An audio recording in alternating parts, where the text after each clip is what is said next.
every voluntary action, every action that is willed, has some sort of end or goal. If someone is acting or moving and they have no knowledge of a certain end, then something is wrong. They may be moved by something else. Something is forcing that individual towards a certain end that they don't know about. If a person has no knowledge of the end of an action, then that action, it cannot be voluntary. Because if an agent is willing something or wishing something, then there is some knowledge of the end of the action, or else there would be no reason to move at all. Because true human action does not happen by chance.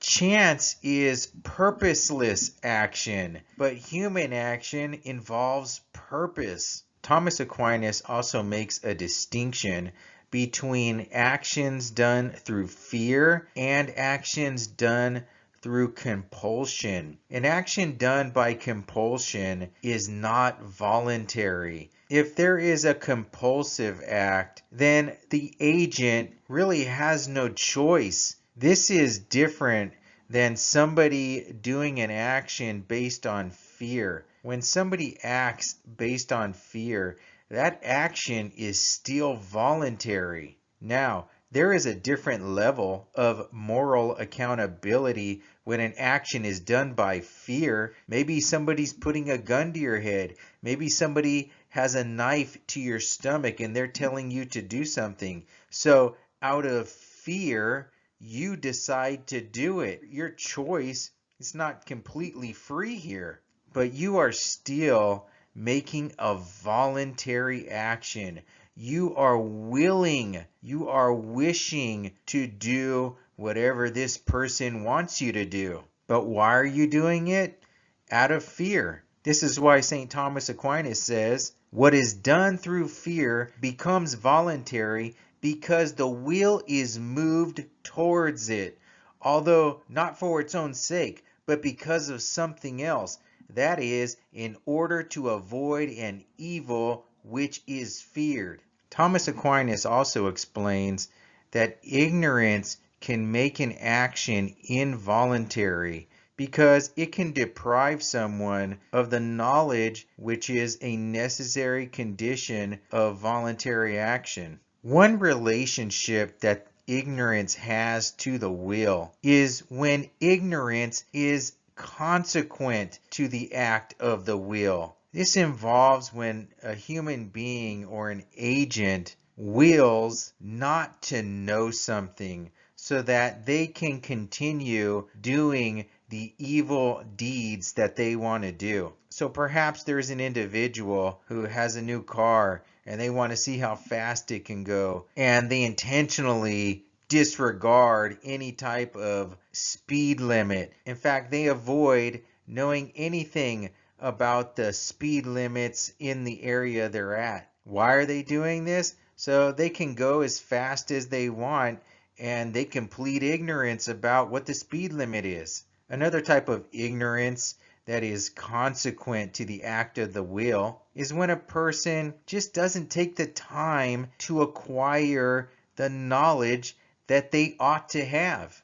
There are certain things that human beings, they have a duty to figure out. They have a duty and obligation to know some certain laws and some certain moral rules. In both of these cases, the ignorance is voluntary. And what that means is that somebody who is ignorant in these two ways, they are still held morally accountable, rather than someone who is ignorant in this third way. Thomas Aquinas explains that ignorance is antecedent to the act of the will, is ignorant of something that it's not expected that they know. And if that individual did know it, then they would have chosen otherwise. The ignorance involved would make this act of the will involuntary. Let's say that there is an individual who is selling his vehicle and there is a certain buyer who gives him $10,000 in cash. Well, as far as the person who is selling the vehicle, he doesn't know where this money came from. The buyer looks like a respectable individual, and so he thinks that this money it's good money. But then come to find out that the money received for this vehicle is stolen money.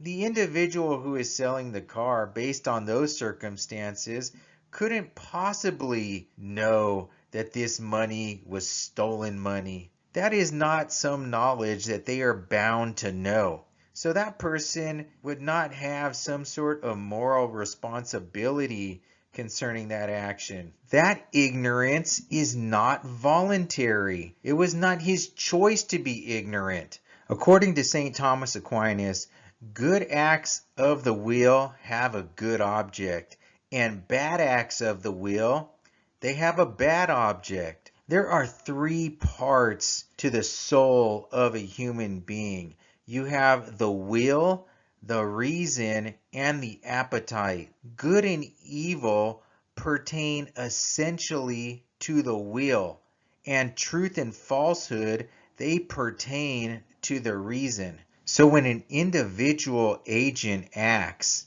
the object of the will is either good or evil. But one may say that how can this be possible, since Thomas Aquinas also says that all human beings act for good? It's possible because human beings make mistakes.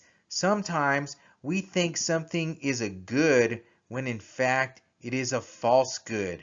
All human beings do act for a good, but if the individual is not reasoning correctly, then they may choose a false good, something that they think is good, but it's not truly good. This is what St. Thomas Aquinas and Aristotle call an apparent good. So even if you have someone who is going to rob a liquor store, that individual, they must think that it's a good, or else they would not act. Now, is it actually good to rob a liquor store? Of course not. It's a false good. This individual who chooses to do that, they're not reasoning correctly. Concerning the conscience, everybody has moral principles by which they make decisions and they act. Some people have false moral principles. They have bad moral principles. A principle is a general rule that governs most of your actions. These moral principles make up the conscience. The word conscience means with knowledge. If somebody's conscience is formed in such a way that they ought to know better, then it doesn't really matter that they were taught wrong. It doesn't really matter that they were brought up in the wrong environment. They are still going to be held morally accountable for their actions, and their actions are voluntary. So if you have an individual, let's say that he was raised in a family of criminals, in a family of thieves and murderers, and what did they do? They taught this individual how to do those things. And children, they love to imitate. That's what they do. In fact, human beings love to imitate. That's how we learn. And so this poor child just imitated the people that were around him. And so when he grows up, he starts to do his own thing, and he murders a few people. Should this individual be held accountable for his actions? According to Thomas Aquinas, yes. Why?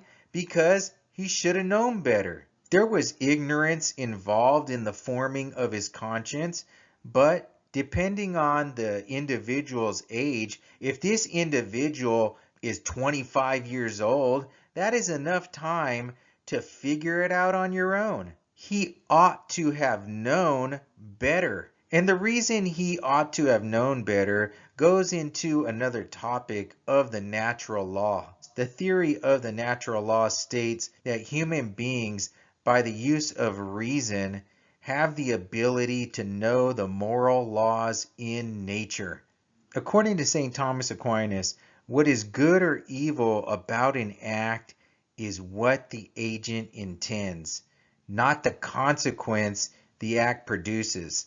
There are a variety of bad or good consequences that can come from an act. Let's say you see somebody who is begging for money, and so you give this person $20 because you think they're going to go get a hamburger, but instead, this individual goes and buys a knife and he murders somebody. You would not be responsible for that consequence. Your act was a good act. That bad consequence doesn't make your act evil. Your intention was good, but what could make your act evil is if you knew that this individual was going to use that money to buy a knife to kill someone. So the foreseeable future can make somebody's act bad. It also goes the other way. If you have somebody who suffers patiently some wrong that is being done to them, patience is a virtue, but that good of being patient, that does not make the wrong that was done good. The wrong that was done, it's wrong. It's a bad act. Whatever consequence comes from that bad act doesn't change the bad act. So the person who did the wrong, they are not excused.